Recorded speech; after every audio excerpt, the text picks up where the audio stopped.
I'd like to call the regular board meeting of CCWD to order, and we are holding it via teleconference under extenuating circumstances, Wednesday, April 22nd at 1 p.m. I do have a virtual flag, so if you'll join me in the Pledge of Allegiance, I'd appreciate it.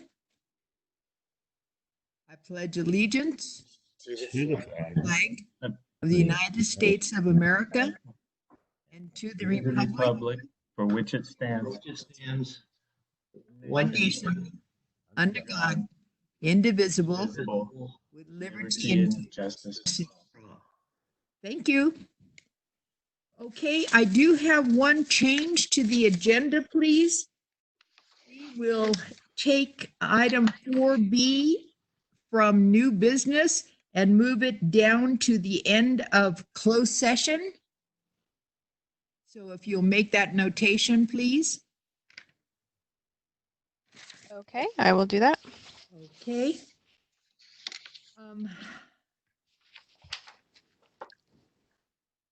Okay, we have the roll call. Okay. Director Cicada? Here. Director Davidson? Not here yet. Director Thomas? I am here. Director Ratterman? Here. And President Underhill? Here. Okay. Item number 2 is public comment, and I really can't see if there's any public who is interested in addressing the board, but I'm opening it up to public comment. And hearing none, we will go on to the consent agenda.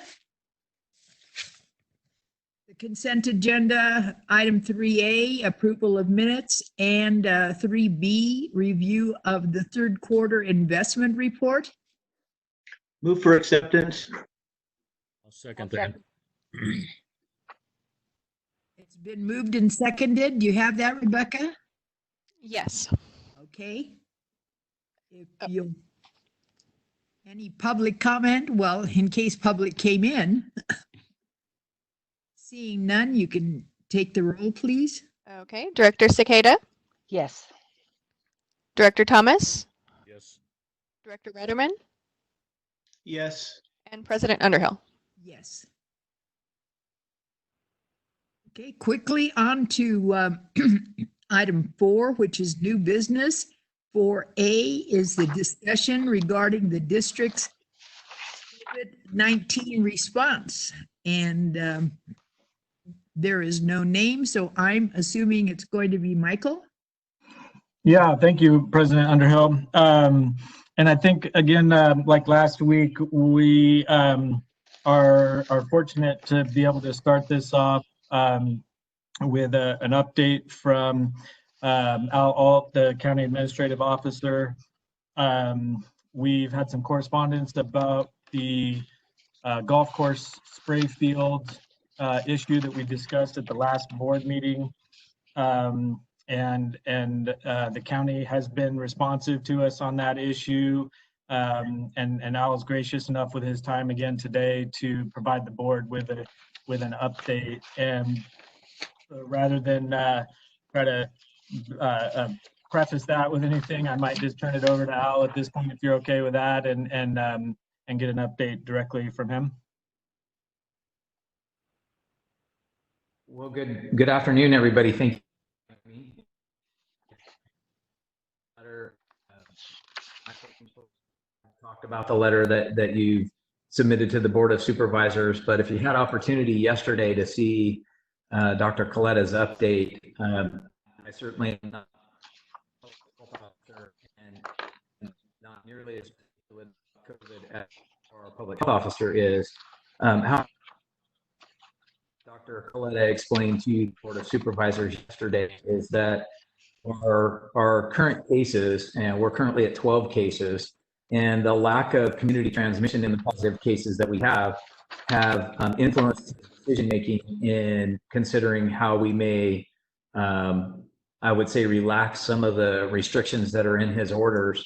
Now, again, he was far more articulate than I'll be right now speaking for him, but essentially he said that if our disease occurrence stays relatively low as it is now, that through mid-April and the beginning of May, he would consider removing some of the restrictions on recreation in particular, and he specifically mentioned golf as an example.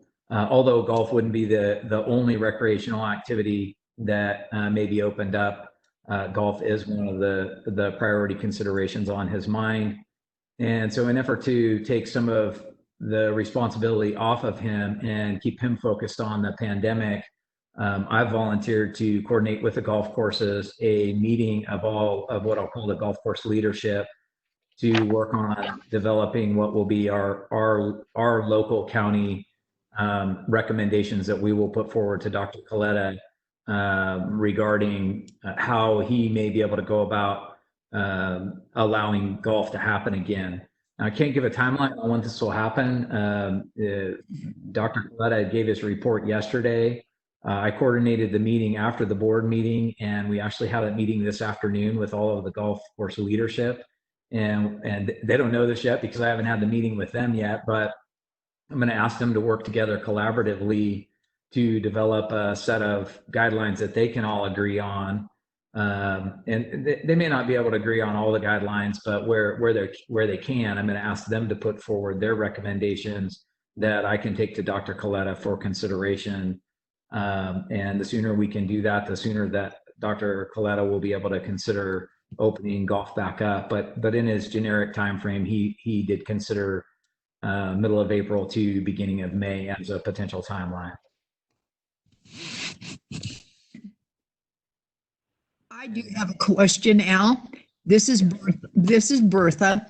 And when you talk about the golf courses, you're talking about 3 golf courses here in Calaveras County, correct?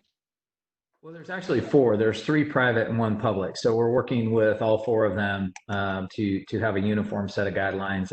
And I should have been more clear about the potential of having golf as a recreational activity come back, because the golf courses already have the right under the governor's order and Dr. Coletta's order to maintain the courses, maintain their equipment, things like that. Specifically talking about the recreational activity coming back. Al, this is Cindy Cicada. Was there discussions about opening other parks, for instance, the lakes for fishing, that type of thing? Well, the lakes we don't actually have oversight of, but we have discussed generically what recreational activities align closely with golf. As you might imagine, golf has the largest lobby around it, but it's not really that's the issue. In terms of golf, one of the things that we're seeing is that without the regulation that the courses can provide, there's actually a greater risk in public health in that people are collecting on the golf course and playing golf courses, all of them countywide, and playing whether or not the courses are open. And so the gathering at the golf course is what's creating the risk right now. So using the golf course's resources to open back up and regulate that is really what we're looking at, is the potential of minimizing the risk. That isn't the same in the fishing activities and some of the other activities.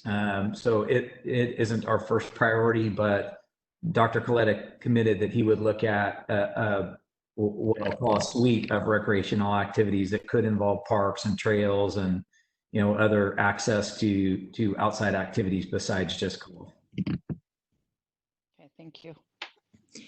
And this is Bertha again. The determining factor will be the number of cases we have. Am I correct? His decisions, as Dr. Coletta has been very consistent making all of his decisions and recommendations off the public health data. So he stayed consistent with that. Just for my own sake, I asked what a quote unquote staying flat of our cases may look like. And as we go along through the public health issues, is that it's not a simple cookie cutter answer Right now, we don't have any community transmissions. And so if in the next week or two, we had a couple cases that were community transmissions, that certainly would influence his decision-making over known cases, like our more recent two cases. We know where they came from, and the two individuals in West Point are from the same household. So it just depends on what the cases are and what the circumstances are around the cases. So he hasn't been locked into 0 cases or 1 case or 2 cases. It's more the nature and the contact tracing that can be done as a part of the public health effort. So I really can't answer the question directly, but certainly will be based on our local data. Okay, all right. This is Jeff Davidson. Yes, Jeff? Yeah, hey, Al, this is Jeff Davidson. Hey, my main concern, and it still is, that we sent a letter to the Board of Supervisors and then a follow-up requesting that they reconsider listing these golf courses as non-essential items. And actually, our request was that they review that decision based on their importance to our sewer collection system. Did that happen? No, it has not happened yet. And the reason it hasn't happened is because I haven't taken the discussion forward to them, because what Dr. Coletta offered yesterday and the effort that I'm making with the golf courses today. So Dr. Coletta committed that he was willing to consider relaxing the restrictions on golf, and that really will be based on the work that we're going to start with the golf courses today. And to a certain extent, the timing of opening them back up will be dependent upon how quickly we can get agreement on what the local restrictions will look like. That's all great, but again, I think our board unanimously last week, made a request, or 2 weeks ago, to get that answer, and I still think that's an important question that needs to be answered one way or the other. We've got a state board that oversees us, and I wonder how the arbitrary nature of the county authority to shut down an element of our sewer treatment plant, how that's going to affect our discharge permits. And I think that's something for Michael. It's kind of new territory here, but if the county can arbitrarily come back in the fall or summer and shut our facility down again, what happens then? I mean, I just think that we need to get to some clarification of the fact that these are clearly a part of our sewer collection system, and they need to be treated in a different manner. And one of the ways is these guys have to have the income to operate the facility. So, I mean, for one, I don't know how the rest of the board feels, but I don't think the question was answered. I'm thankful that, getting the golf courses going. I think that's terrific, but ultimately I'd like for the long term, because, there's nobody's telling us that this thing will be gone forever, or for that matter, how bad this thing really exists. But I think we need to get an answer, because we may need to be talking to the state about what we're supposed to do, or if we're going to be exempt of a fine if in the late summer or fall this thing comes back and they get shut down again. So just to clarify there, Director Davidson, and I'll mention this already, that the county has not shut down the operation of any portion of our facility, including the spray fields on the golf courses. And I agree with you. I think there would be a jurisdictional issue there.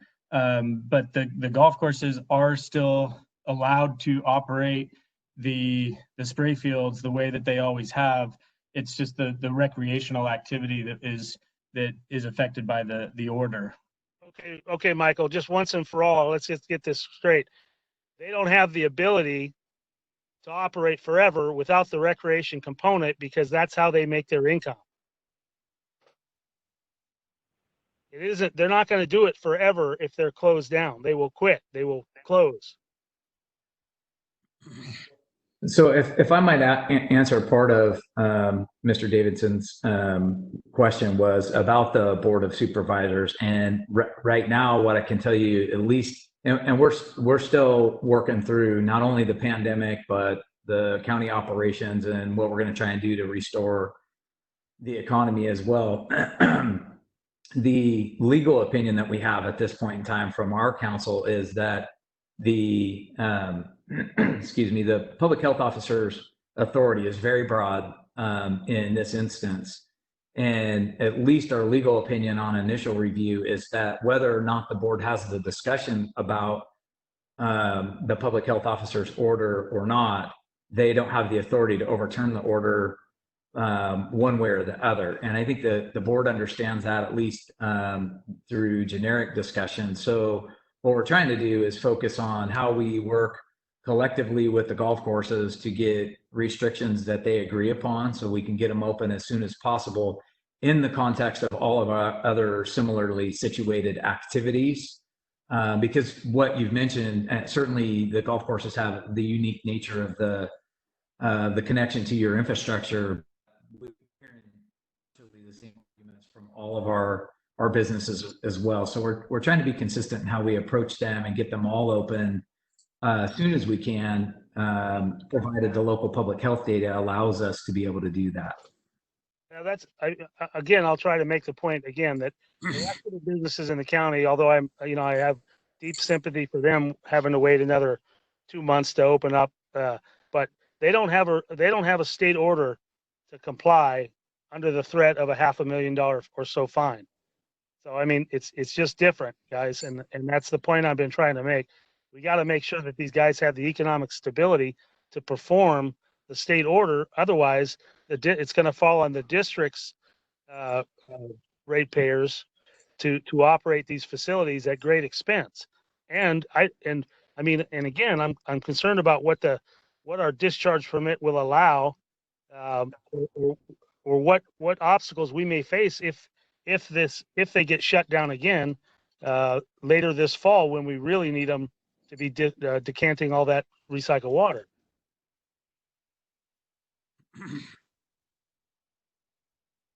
So, Al, can you answer Jeff? And That's more at the risk more a of question for the district.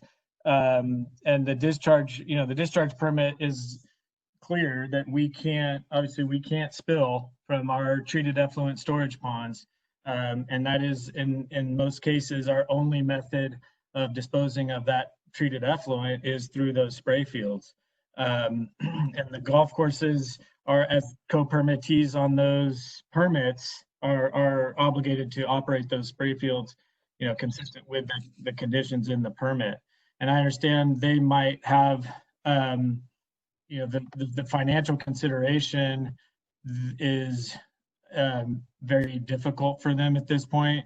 It's the same issue we faced in Forest Meadows with the closure over the last several months. The golf course operator is still responsible for operating the spray field.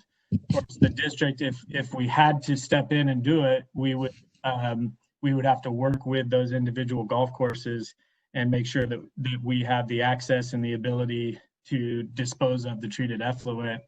And that's in the golf course's interest as well. So I think we would still have, a mutually shared incentive to ensure compliance with the permit, whether or not they were open for business.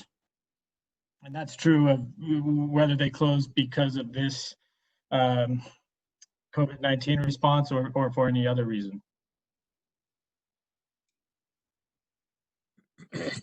well, then, Jeff, are you getting an answer or? No, I understand why. I just, this is really, it's a question that needed to be put directly to our health officer. And I just want him to give us a formal response so we can actually take it, and have the discussion about the outcome, within the district. But as of yet, we have not gotten a straight answer about whether they're essential activities or not. Or they've deemed them unessential. We disagree with that, and we just haven't got a formal answer. And if the answer's, I don't care about the golf courses, they're not essential, fine.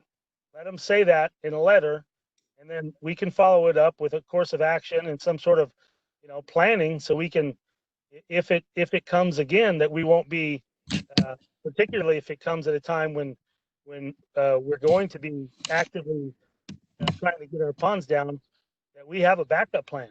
I mean, we need to have, a plan that this could happen again. And I think right now, until we get a direct answer from the authority, who is the health officer, I assume, we don't really know how to go forward. I mean, for me, the easy thing would be to say, yes, of course they're essential, and we'll keep them in operation with mitigation measures or whatever. I'm fine with all that, but for them to say that no, they're not essential, that a part of our sewer collection system is not essential is troubling to me, because it's going to be it'll be our liability.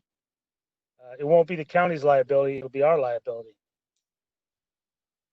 So if I might unpack that a little bit, your letter didn't ask for a response from the public health officer. Your letter asked the board to take the issue up, and the board asked for a legal opinion from our county counsel, who provided that to them. That is, whether or not they discuss the item, they don't have any authority under the order. So we're working through what your letter specifically requested. If you want a direct answer, if I haven't provided one in the previous meeting or this one, specifically recreation activities, including golf, are non-essential. That doesn't, however, under the state order or in the local order, preclude the golf courses to continue to operate their maintenance and operations like any other business and continue to be a spray field. So the question really is reduced down to your argument, which is a sound argument, is whether or not they have the financial capacity to continue to be a spray field as a private entity making revenue, or if and whether they can do that or cannot do that, the responsibility may fall onto CCWD. And I understand that's certainly a sticky wicket for your business, but the order has been clear, and I've seen the responses from Dr. Coletta enough to feel comfortable in responding in this way, to say the non-essential activity is the recreation. It's not the use of the spray field. So at the end of the day, that hasn't changed. And to this point, I hadn't heard a request specifically for him to answer that question, but I've heard him answer it enough that that's what the response would be. Okay. If I can break in here for a second, Bertha, this is Russ. Uh-huh.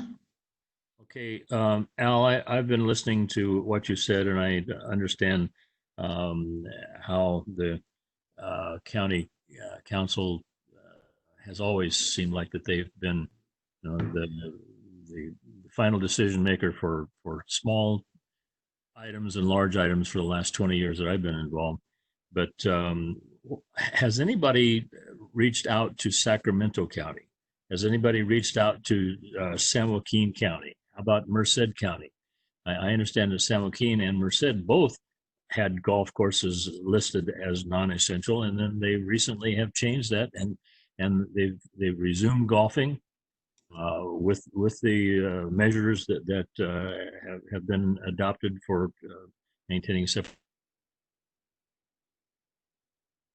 Somebody needs to provide me an answer about why it is that Calaveras County has to be so, I don't know, on a pedestal of their own, when other agencies must have considered all this. Can you call up Monica Nino down in San Joaquin and see what happened to cause them to reverse their decision? I mean, so we've been in contact with several of the counties that you've mentioned, and we have their specific golf course restrictions that they've developed. I've provided several of those to the golf course leadership that I'm going to meet with today at 4 p.m. We provided Placer County, Madera County, Riverside just recently opened as well. So we've gotten copies of all of their the restrictions that they put in place, and I've asked the golf courses, and I'm going to do that again today, to have them work on those restrictions that they're willing to implement uniformly. But a couple things there. Many of those have just happened on the same timeline we're working on them, so they might be a week ahead, or in some cases like Sacramento County. If you look at some of the behind the scenes behavior on Sacramento County's behalf, they have a bunch of county golf courses that they own themselves. And so I wonder aloud if they didn't make that decision as golf being a continued revenue stream to help support the rest of their county, because they're one of the few that maintain golf. Almost 70% of the golf courses in the state of California were closed 2 weeks ago, and we're seeing them open. But there are actually states, not just Calaveras County, but states that have closed down golf courses. Now we're obviously seeing some steps back on that. And we're leveraging some of the data that we're seeing from the other counties to initiate the discussion with the golf courses. And Dr. Coletta was very clear yesterday that he's certainly open to it, and he sees that recreational behavior and activity as a priority, which is the very reason why immediately after his report yesterday, I made the arrangements to have the meeting today with the golf courses. Now, I don't know what the timeline is going to look like, but it'll be incumbent upon us doing our work collectively with the golf courses to make sure that we have restrictions that they're all willing to abide by, so we don't have 4 different sets of rules that the courses are enforcing on their own. So that's part of the work that we've done with the other counties. San Joaquin, as of yesterday, I wasn't able to find that they were back open publicly. I could be wrong, but they don't have that information out there under what conditions they've opened under. Okay, well, it would be interesting to find out whether these counties that were closed, classified non-essential, now they have opened again, did their respective health officers sign off on those decisions? I mean, yeah, they've actually been implemented for the most part. Most of the county examples that we have, Placer, Merced, Madera, even Riverside, those were decisions on the county health officers' behalf. In some cases, they worked with the golf courses to develop the restrictions that were implemented. In some cases, they just uniformly applied what they thought was best. Our approach, and I stand by our approach, is that we'll work with the golf courses to see what they're willing to do. There's some art in what each county is doing. Some allow golf carts, some don't allow golf carts. Some are closing ranges, some are not closing ranges. So it's worth taking our 4 golf courses temperature on what things they're willing to do and willing not to do to bring that back to the health officer, rather than to have Dr. Coletta develop a set of guidelines off of some example from another county. That's where we're going to do the work with the golf courses. okay, well, good luck with that, and thanks for your continued efforts. Okay, and Jeff, do you have anything else to add to that?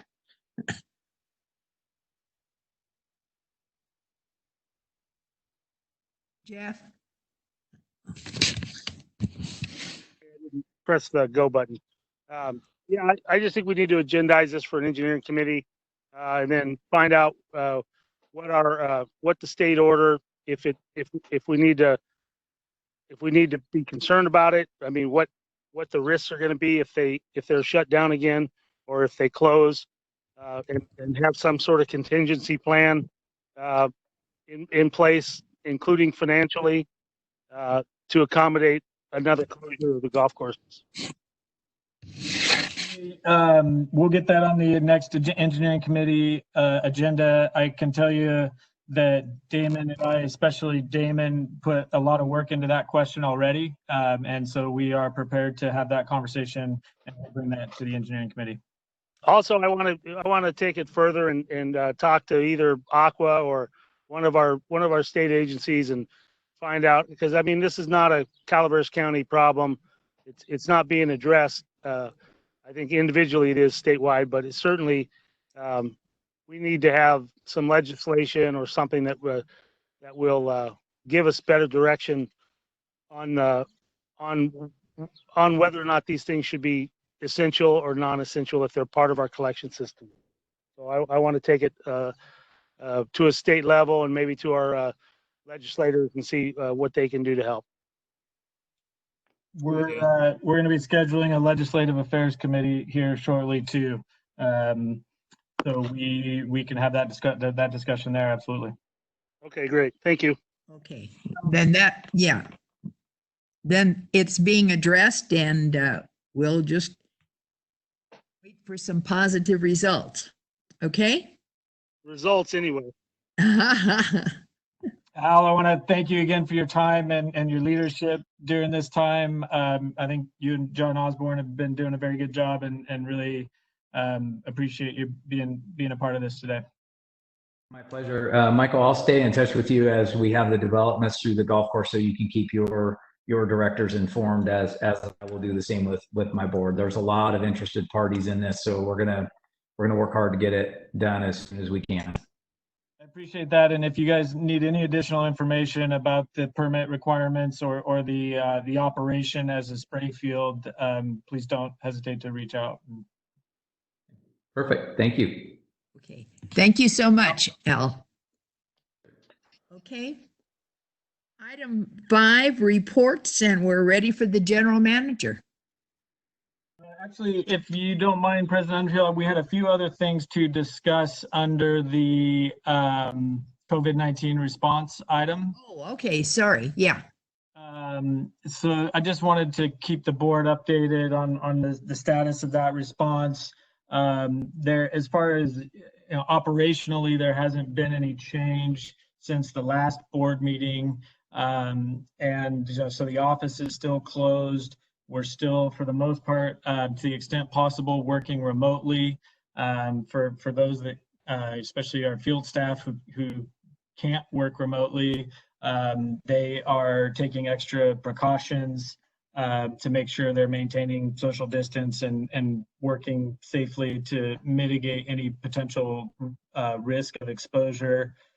All of those things are still in effect.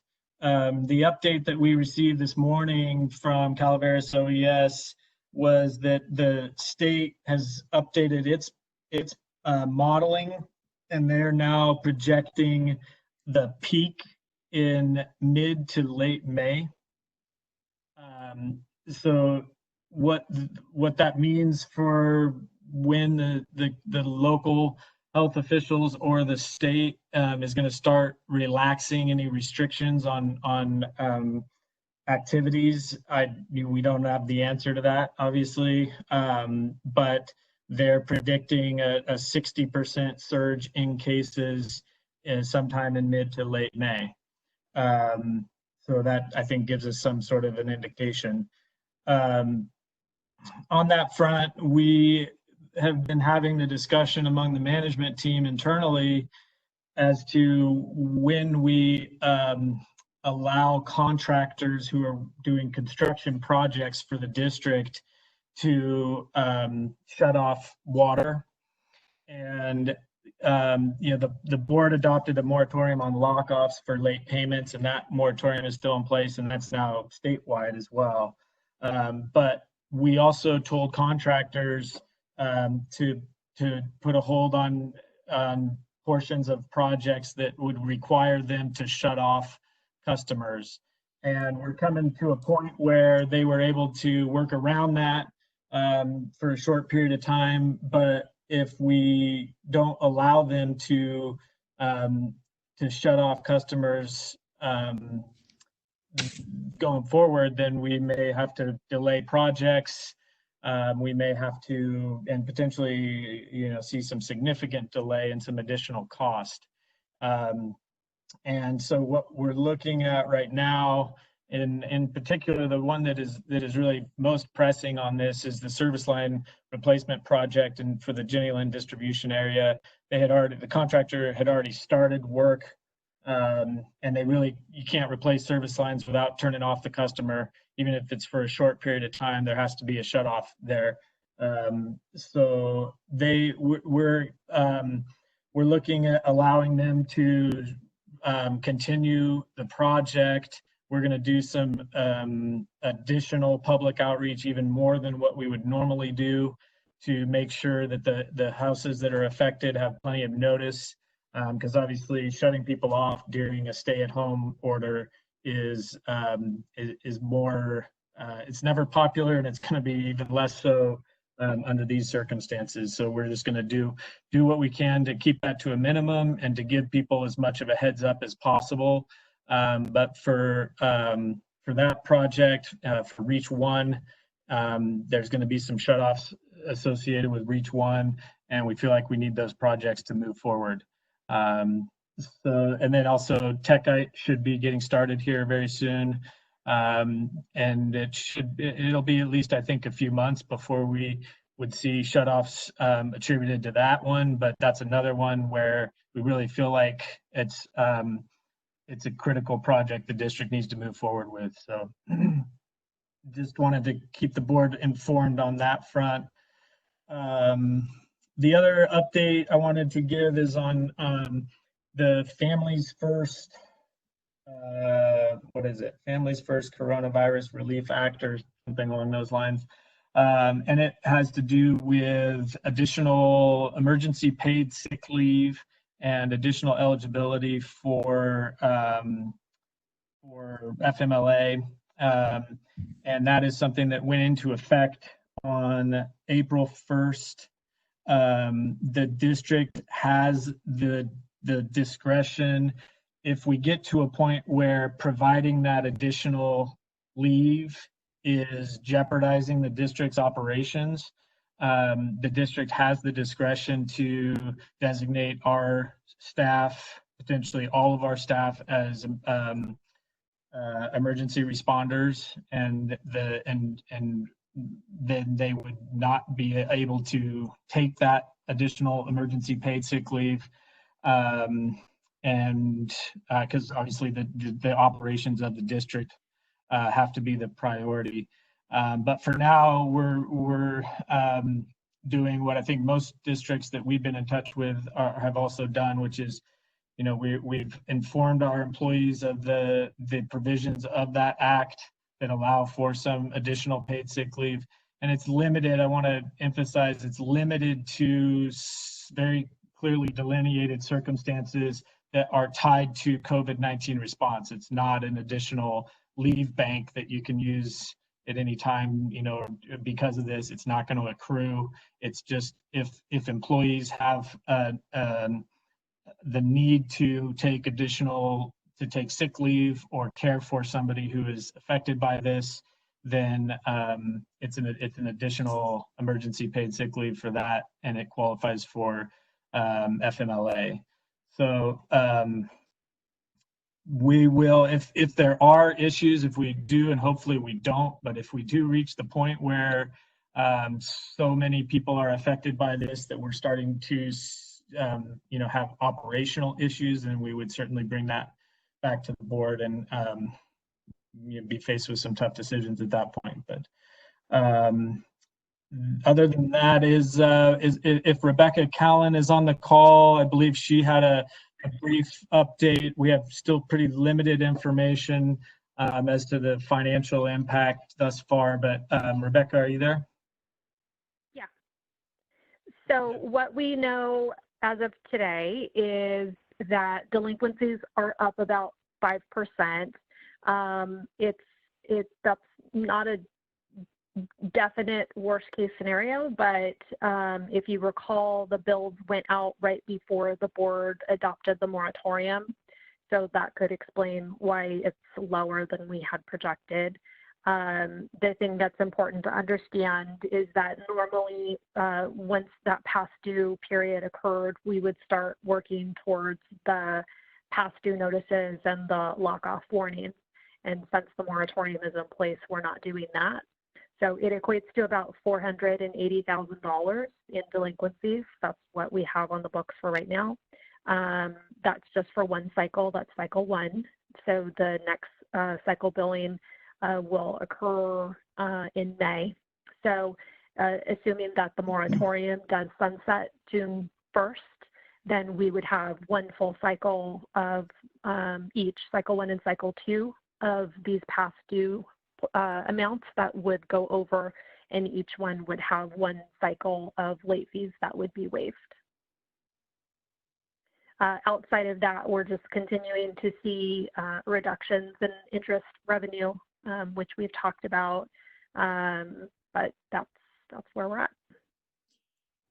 Rebecca, this is Bertha. What would be a average figure for your late fees? You said 480,000. No, that's not the late fees. That's the actual amount of the bills that have been unpaid. Okay, excuse me. That's what. So the late fees equate to about $18,000 per. I think it's about $18,000 per month is generally what we had been getting. So we will not be seeing that revenue. Mm-hmm. And just to clarify too, the 480,000. That's what we're projecting, and that includes the 5% increase over what we would normally expect. Yeah. Okay. This All is Cindy. I have a question if you're done, Bertha. Uh-huh. I'm just kind of curious with the office being closed. How many phone calls are we getting? Are we getting a lot of complaints because we're not open? I'm just kind of curious how that's going. We're not getting a lot of complaints that we're not open because we don't have people in the office except for the 1 day a week that we will have one customer service person in-house. Okay. That's usually on a Monday, but because we've made it a priority to answer all the messages and to make sure that we're responding to them timely, I think people are actually surprised that anyone's getting back to them and surprised that anyone's picking up the phone. So they are actually happy that they're able to continue to, pay their bills. We have people who are continuing to, need to establish service because they purchased a house or whatever. And so we've still made staff available to be able to function as normal as we can for a lot of those activities. Awesome. That sounds good. Thank you. Okay. Any? Bertha, this go is ahead. Russ. I have a question for Rebecca. Uh-huh. Rebecca, if I heard you say that $480,000 represents a 5% shortfall. Is that correct? It's no. So what it represents is we're trending right now with that one cycle about 5% higher delinquencies than normal. Normally, we would have about 1,400 delinquencies right at this period. We would have about 1,400 accounts that are past due. What we have is we have about 1,550 accounts that are past due. That $480,000 number represents all of the balances that are unpaid right now for that one cycle. So if we added up all of the bills that those 1,500 or 1,550 accounts have not paid, that's what the 480,000 represents. okay. So 480,000. If that trend continues, in just throwing not a very sharp dart, but it would be 6 times that 480,000 if it continues billing cycle after billing cycle. For a year, yeah. Well, wait, so let me just clarify there, though. We're still expecting to receive those payments at some point, which just at this point, they're late. And it would that's actually just for this billing cycle. So 6 for this billing cycle, but there's the second billing cycle next month, which I believe we anticipate being a smaller number. But every month, there's the 2 different billing cycles that alternate. And this is fairly, it's actually, in my opinion, I was expecting probably a little higher delinquency rate or increase beyond the 5% that we're seeing right now. not suggesting that that's good news that it's gone up 5%, but we weren't sure what to expect. Right. And so the thing to remember is the moratorium for the lockoff, well, I guess, it kind of depends because the governor didn't put an end date on that executive order. So that will be a conversation that we'll need to have because if the governor's executive order continues, where we cannot do lockoffs, we'll have to have a conversation with the board in terms of, because the moratorium covers us not applying late fees and no lockoffs. The executive order from the governor, I don't think said anything about late fees. It just continued a moratorium on lockoffs. So we'll have to have that conversation that, okay, as of June 1st, do we start putting late payment, late fees on bills? What do we need to do to try to engage with customers to try to get them to pay their balances so we don't have these gigantic outstanding balances for customers going forward. So we're going to really monitor all of that pretty closely to try to figure out what we need to do going forward. But the thing to remember is that moratorium went into place after those bills went out, and we have quite a few customers that are on auto pay. So it's possible that, the next cycle that comes around, you're going to have people who pull off auto pay or they're not going to pay. So it's hard to gauge right now if that is going to be a static number going forward, if that's going to be the trend, or if it's a low number. We just don't know right now, but that's what it is. Okay, thank you for all that. And I'm curious, this is the down below bill cycle, Valley Springs. Yeah, this is the cycle one that generally has a higher delinquency rate. So cycle 2 will be the next one that generally has a much, much smaller delinquency rate. Okay. All right. Any more questions for Rebecca? No? Michael, anything further from you? I think that was it. Unless I think we've got most of the management team on here though. So if the board has any other questions about the COVID-19 response, Rebecca mentioned, I think her and Joel and their staff, the customer service staff, deserve a lot of credit for the responsiveness that they've had, and they've done a fantastic job of staying in touch with customers. But I think across the board, our staff has all responded to this really, really well. We're still seeing, like as I reported last time, a lot of adaptability and resilience in our ranks, and it's just really greatly appreciated. I agree with that. And I'm also pleased to hear that the customers aren't complaining. So that's wonderful. Good job, everybody. Because the emphasis on customers at this point is much appreciated because everybody is, nervous and afraid, and whatever we can do from a company or an agency is very much appreciated. Thank you. Yeah, along those lines, we are working on some additional public outreach. We're trying to be pretty regular about having a couple of posts or press releases every week and just staying on in touch with people. We're working on a video. We actually got an offer from the local TV folks to get a public service message out, and so Joel's been working on developing that. But we are certainly trying to stay in regular contact with folks. Well, thank you very much. All right, then item 6, we're ready with our board reports. I do have a few items for a GM report if you're interested. Okay, I'm sorry. I thought you were. Okay. But that's at the pleasure of the president. So if Go you're ahead. already tired of hearing me talk, that's understandable. Go ahead, Michael. Just a couple of things to check in on.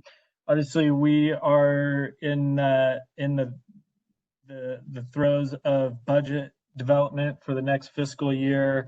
Rebecca has put a lot of work into that already, and we're starting to have some really productive discussions. And so look forward to providing some more updates to Finance Committee and the board on that over the next couple of months.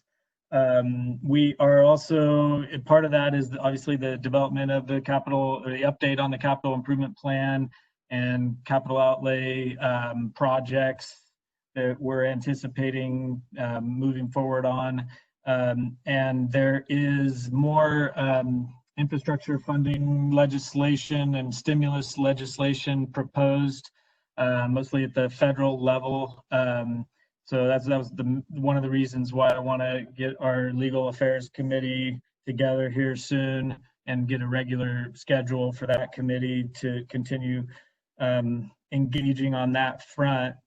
We are we've already submitted some information and some comment letters. But we're also currently compiling a list of projects that are either already shovel ready or potentially shovel ready. And you may remember that term from when we emerged from the Great Recession. The stimulus packages that were coming out, were all geared towards shovel ready projects. And that's going to be the focus here too, on the federal level. They're looking for projects that are going to put people to work right away. And we have no shortage of those. So we want to make sure we're involved in that discussion. And if there's funding opportunities available, we're going to be on the lookout for that. The last thing too, I know we haven't had much discussion about water resources issues over the last month, just because of all the the circumstances that we're in.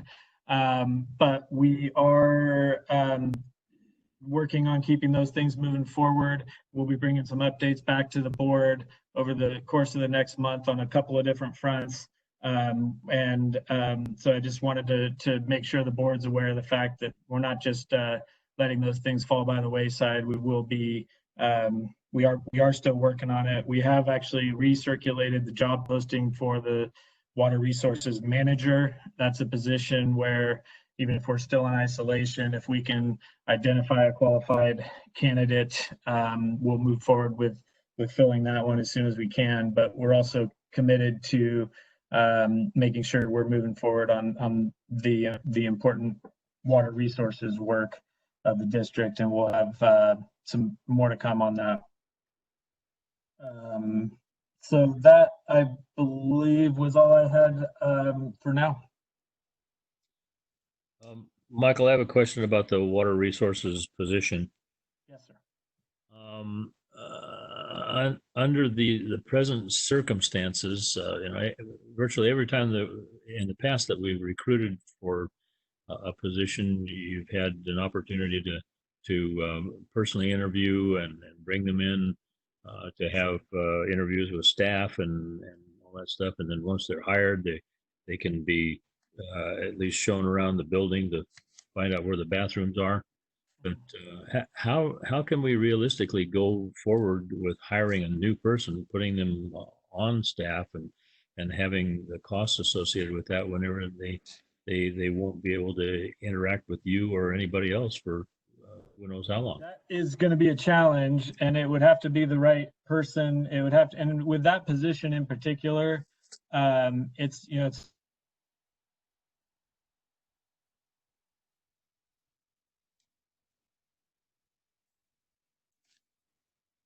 We lost you, Yeah. Michael?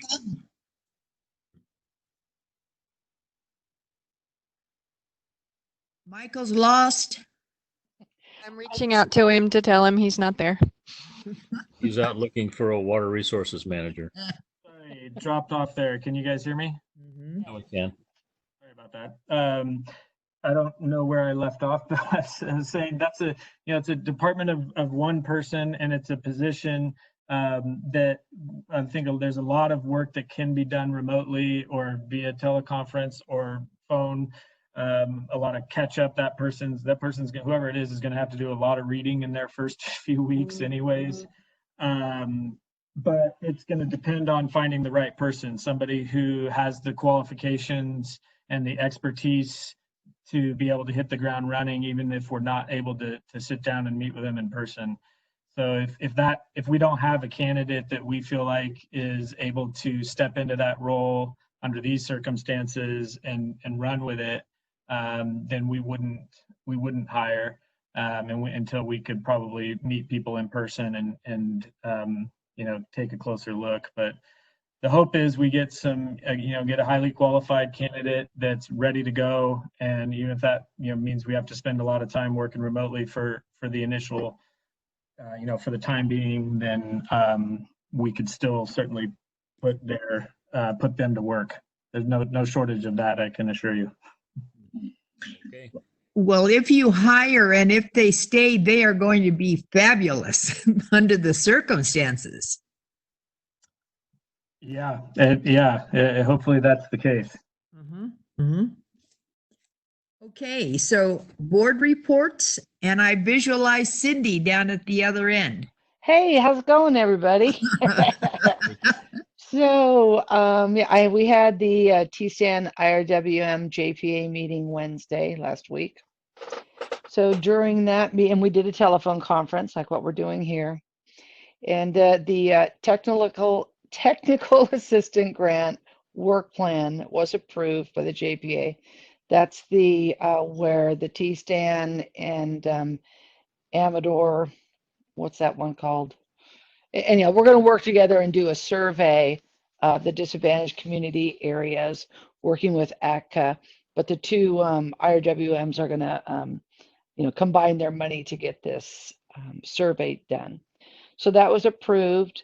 Once that goes, goes back to Sierra Institute for the agreement, and that's in review. We expect that in May. Good news for CCWD's budget. The TSAN membership has been lowered for this next fiscal year. So last year it was $12,000. This year it's going to be $8,064. Wow. So that will help a little bit. And the stormwater project identification toolkit, which we call the SPIT program, we approved a $30,000 expenditure to move on with phase 2 of that project. And we're going to be using Twain Harte as a case study. And it'll be doing things, updating the model processes, ground truthing. It will do a comparative analysis using the LiDAR data. And I believe we're getting some of the data from Tuolumne County. Printing maps, the established definition zones, additional meetings, and updating all the parcel data from the two counties, Calaveras and Tuolumne. So it's moving along. The budget for TSAN is in really good condition. We have reserves for several, a couple years, I think is what it said. So that's why they lowered their fees. So all in all, it was a really good meeting, and we're going to adjust the meeting schedule to 11 o'clock on the same days that we do the WAC meetings. The WAC meetings used to be 9 to 12, or on the months that we're doing a JPA meeting, the WAC meeting will be 9 to 11, and then the JPA will be 11 o'clock till 12:30, so we don't have that hour break of hanging out until the meeting would start at 1:30. So it was a great meeting. That's it. Okay. That was interesting on the reduction in the membership fees, because I'm thinking, what are we going to be losing out on? But what benefits will they reduce? But it's not. Well, we have the staff does a great job in looking for best pricing when we need to purchase anything, supplies and whatnot. And Lindsay and Carolyn's time, they really try and keep it within reason. So they deserve credit by keeping the budget really low. And so, yeah, good job. Well, absolutely. Express our appreciation for that, and I'm sure you have already. Oh, yeah. And I will again. Mhm. Okay, thank you. Mhm. Okay, I visualize Mr. Jeff Davidson. Report, thank you. Okay, Russ. Hello, Bertha and everybody. I've been thinking lately about our old friend Gene Mancebo. I would like to request that we maybe have a future board discussion about whether we can send just a I don't know, hello Gene, we miss you type of letter. I mean, he was very friendly and helpful to our district. He was always available to help on special projects and stuff. And I don't know whether anybody else misses him, but I do. Anyway, He's still in the area? I don't know, but if he's not in the area, that's all the more reason to say, Gene, thanks for all your help in the past, and good luck to you. And I don't know, it's just maybe nobody else feels that way, but I just wanted to bring it up. And let's see, I'm curious about that. There's a webinar that's scheduled, an aqua activity tomorrow about 1 o'clock that's supposed to give information about how to properly conduct these types of meetings. Does anybody else have any questions about whether that's a good, a worthwhile thing to spend an hour and a half listening to some experts talk about that? Would anybody else see that? Russ, this is Cindy. I think Michael, Rebecca, both Rebeccas, everybody there at CCWD has already taught us everything. I think they're going really well. I've had a couple other telephone conferences using something other than this WebEx. I think for CCWD, and they're following up and keeping up with all the laws, I think it's good. I looked at some of those and I just thought, I'm not going to spend an hour and a half. Just so you guys know, I am registered to listen to that just in case I'm missing anything. So. Well, you're doing a good job, all of you. Yeah, thanks for your efforts, Rebecca. Okay, other than that, I have nothing further to report, except I haven't heard anything from Director Radaman. Where are you? Where are you? He's next on board. Well, I'm just waiting to be called on, Russ. Thank you. Thank you for getting introduction. Transition. I just got one thing to report. Mountain counties, we had our meeting last Wednesday, and what we're discussing is the obvious elephant in the room, John Kingsbury's transition. Him and his I don't know if they're married or common law, but Jenny is the other half of Mountain counties, and she does the equal amount. They both get paid.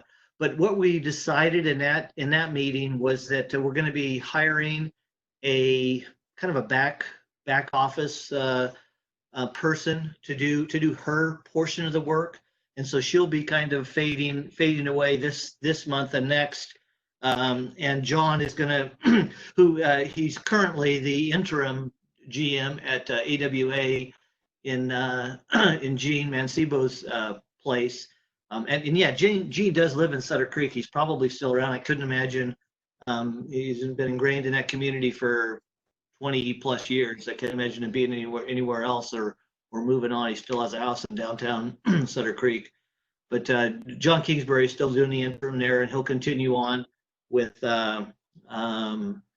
his position. And then I'm part of an ad hoc committee that Mountain Counties has put together to look into the interested parties. We have three or four or five candidates that are interested in Mr. Kingsbury's position, And so I think we're going to be in the next month or so, we're going to be following up on how that's going to work.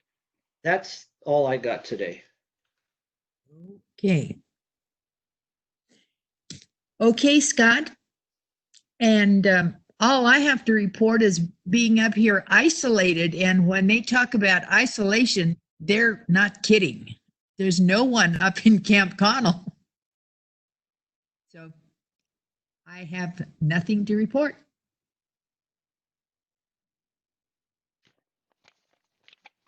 Okay. Our next board meetings are Wednesday, May the 13th at 1 o'clock. Wednesday, May the 27th at 1 o'clock. And so now we are ready for closed session. And if President Underhill, if it's okay, I just want to clarify the change to the agenda that we made is that I believe it was item 4B. Right. That's still an open session item. It will just come after closed session. Okay. All right. All right. So we're going to hang up and call the other number, right? The closed session number, folks? Yes. Okay. Right. All right. See you in closed session. Who is? I don't know.